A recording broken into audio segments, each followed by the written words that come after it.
Olá, meus queridos alunos e minhas queridas alunas, bem-vindas a mais uma aula de matemática. E na aula de hoje nós vamos estudar um pouco sobre localização. Nós vamos utilizar para isso o plano cartesiano, mas antes nós vamos saber o que é o plano cartesiano. Bom, o plano cartesiano ele é um objeto matemático plano e é composto por duas retas numéricas perpendiculares, ou seja, são duas retas que possuem apenas um ponto em comum, formando um ângulo reto de 90 graus. E esse ponto comum, ele é conhecido como origem, e é nele que é marcado o ponto, o número zero de ambas as retas. O plano cartesiano, ele é um sistema constituído de dois eixos, um na horizontal e outro na vertical, que se cruzam formando um ângulo reto. Observe, esse é o modelo de plano cartesiano. Observe que na horizontal ele vai do 0 ao 10 e na vertical do 0 ao 8. E que dentro desse plano estão marcados alguns pontos. O ponto K, N, P, L e K. Nós vamos identificar a localização de cada um desses pontos. Primeiro nós identificamos a origem, ou seja, onde esses dois eixos se encontram, que é no par de ordenadas 0, 0. Que é o único ponto que esses dois eixos têm em comum. Para determinar a localização de um ponto no plano cartesiano, primeiro nós localizamos o valor na horizontal e depois nós localizamos o valor no eixo da vertical. Assim, no ponto N, nós podemos dizer que ele está localizado no ponto 7, 2, porque na horizontal ele está no 7 e na vertical no 2. Então, a localização dele é 7, 2. O P, ele está no 4, 3, porque na horizontal ele está no 4 e na vertical no 3. E o L está no 2, 4, perdão, porque na horizontal ele está marcado no valor 2 e na vertical no valor 4. Então, a localização do ponto L é 2, 4. E o ponto K, na horizontal é 4 e na vertical é 6. Então, a localização desse ponto é 4, 6. Nós vamos escrever as coordenadas das imagens indicadas no plano cartesiano a seguir. Observe que nesse plano ele vai na horizontal do 0 ao 8 e na vertical do 0 ao 5. E que o ponto onde esses dois eixos se encontram é o ponto 0.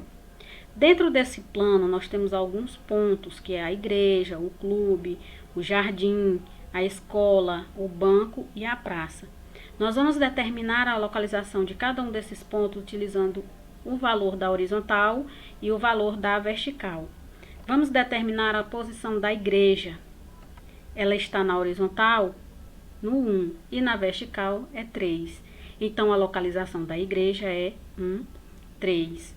O clube, ele vai estar na 3, 1. Ou seja, na horizontal ele está no 3, na vertical ele está no 1, então a localização dele é 3, 1. O jardim está na 4, 4. Na horizontal 4, vertical 4. Então, o par de ordenadas que identifica a localização do jardim é 4, 4. A localização da escola está determinada pelo valor do eixo horizontal 6 e da vertical 3. Então, a localização da igreja da escola é 6, 3. O banco ele está na coordenada 8 na horizontal e 5 na vertical. Então, as coordenadas da imagem do banco representam pelo par ordenado 8, 5. E a praça está na horizontal no 8 e na vertical 1. Então, a localização da praça é 8, 1. É assim que a gente determina a localização de determinados pontos no plano cartesiano, determinados pelo valor da horizontal e pelo valor da vertical. Vamos observar o mapa do Brasil a seguir e vamos determinar alguns pontos que nele vão ser indicados. Primeiramente, nós devemos partir do 5B. 5B. O que está marcado no 5B? Bom, no 5B está marcado o estado de Santa Catarina. Depois, nós vamos para o 6D. O que está marcado no 6D? Está marcado o estado de Minas Gerais. E em seguida nós vamos para o 7F. O que está marcado em 7F? Está marcado o estado do Piauí. Então a gente deu uma volta nesse mapa, passando por determinados pontos, e esses pontos eles estão identificados como o estado de Santa Catarina, estado de Minas Gerais e o estado do Piauí. Então essa é outra forma da gente determinar a localização de estados em um mapa, pode ser de cidades, pode ser de bairros em uma cidade, entre outros tipos de localização que a gente queira determinar, utilizando os pares ordenados do plano cartesiano. Agora nós vamos completar as frases de acordo com o desenho.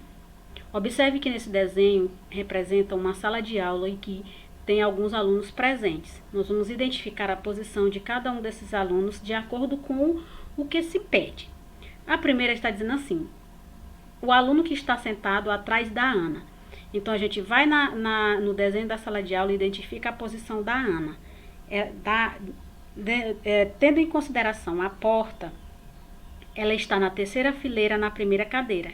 E quem é que está atrás dela? É a Maria. Então Maria está sentada atrás de Ana.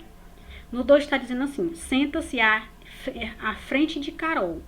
Então Carol ela está na fileira do meio, na segunda cadeira em relação ao quadro. E quem é que está na frente dela? É o Bruno. Então Bruno senta-se na frente de Carol. No 3 diz assim: o aluno e Bruno sentam-se em frente ao quadro, sendo que senta-se mais próximo da porta. Então quem é essas duas pessoas que sentam próximo ao quadro e que um é Bruno e o outro, além de sentar próximo ao quadro, senta-se mais próximo da porta? Quem é que está mais próximo da porta e mais próximo do quadro? É o Cauê. Bom, Cauê e Bruno sentam-se em frente ao quadro, sendo que Cauê senta-se mais próximo da porta, certo? E na 4 diz assim: senta-se mais longe da professora e ao lado senta-se, e ao seu lado senta-se. Quem é o aluno que senta mais distante da professora?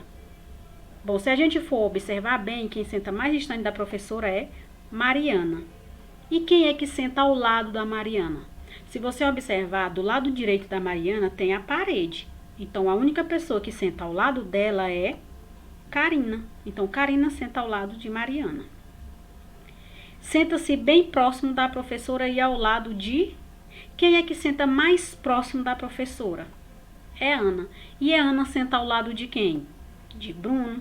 Então, também essa é uma forma de determinar a localização, nesse caso aqui de alunos, utilizando sempre algo como referência, ou outro aluno, ou a professora, ou a porta, ou o quadro, certo? Então, essa foi a nossa aula de hoje. Até a próxima e um forte abraço a cada um de vocês.